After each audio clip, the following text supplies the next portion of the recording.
Hello mga mare! Kumusta kayong lahat? Halina't samahan nyo nga pala ako dito sa likuran ng bahay namin. Ito nga pala ang aming mini farm. Charis! Sinubukan ko nga palang itayo itong isang puno ng kalamansi. Natumba nga pala ito noong kasagsagan ng tag-ulan. Lumambot ang lupa kaya ayan, bumigay. Medyo nahirapan na nga rin akong itayo ito at parang kumapit na nga din siya sa lupa.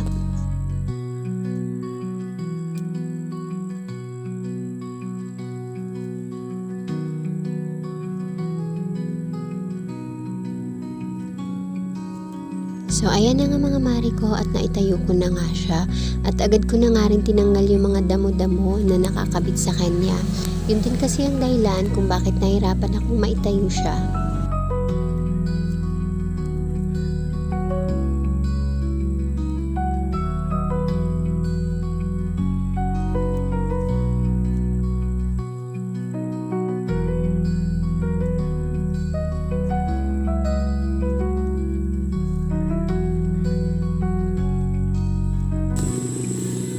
Naitayo ko na siya.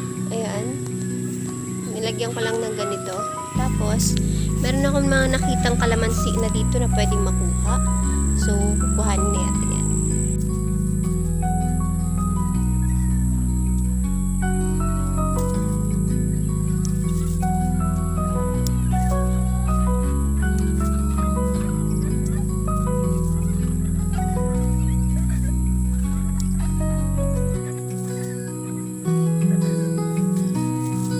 So, ayun nga mga mari ko, sunod ko naman pinuntahan ay yung langka.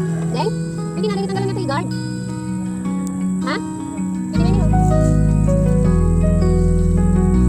Matagal-tagal na nga rin akong hindi nakakapunta dito dahil nga lagi ako nasa tindahan.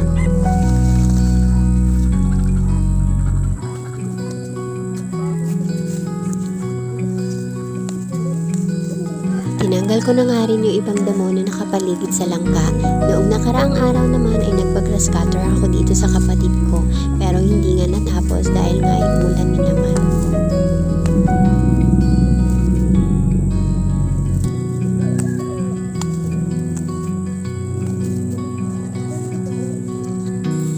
May nakita pa nga ulit ako ibang kalamansi kaya naman ay kinuha ko na. Ang sarap nga nilang pagmasdan na nakikita mong namumunga na ulit sila. Hindi sa pagmamayabang, kahit papaano ay may naipundar na rin kami ng dahil sa kalamansi.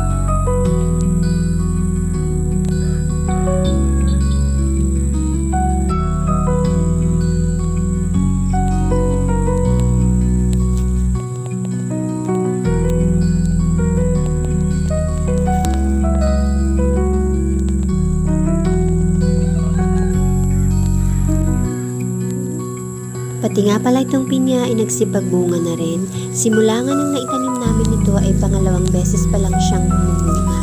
Paniguradong madami na naman ang maibebenta ng kumari nyo pag na-harvest ito.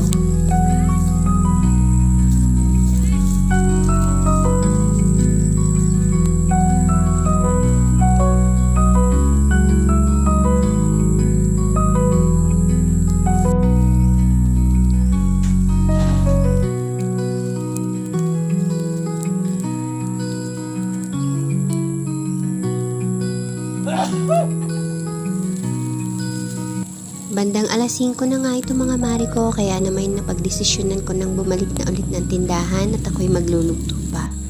So ayun lang muna.